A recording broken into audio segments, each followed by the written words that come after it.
মুক্ত পরিবেশে একটু হাওয়া খেতে এসে দেখলাম মাঠে প্রচুর পরিমাণে গরু ছেড়ে রেখেছে। সেটাই আপনাদেরকে এখন একটু দেখিয়ে দিচ্ছি আমি। দেখতে থাকুন আপনারা। আমি বিদ্যুৎ ভট্ট আপনাদের সামনে চলে এসেছি। ভিডিওটা দারুণ ইউনিক হতে চলেছে। আপনারা মিস করবেন না, ভিডিওটা দেখবেন। ভালো লাগলে লাইক কমেন্ট শেয়ার করবেন।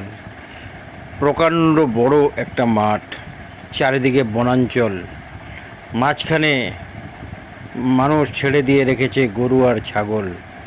ভাবলাম মাঠটার এ প্রান্ত থেকে ও প্রান্তে যাব, প্রায় 2 কিলোমিটার হবে, কিন্তু প্রচণ্ড রোদের তাপ থাকার জন্য আর সেই জিনিসটা করা হলো না।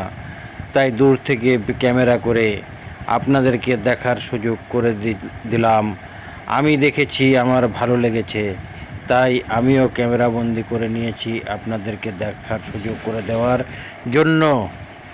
যাই হোক, ভিডিওটা আপনারা দেখতে থাকুন।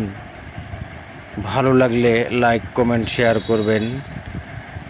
এটা জলপাইগুড়ি থেকে 15 কিলোমিটার দূরে অবস্থিত এই প্রকাণ্ড মাঠ এবং চারিদিক দিয়ে সবুজ জঙ্গলে ঘেরা, বনাঞ্চলে ঘেরা রয়েছে।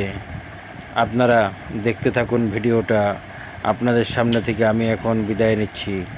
আবার কোনো না কোনো ভিডিওতে আপনাদের সাথে আবার দেখা হবে। ভালো থাকবেন, সুস্থ থাকবেন। ধন্যবাদ, টাটা, বাই বাই।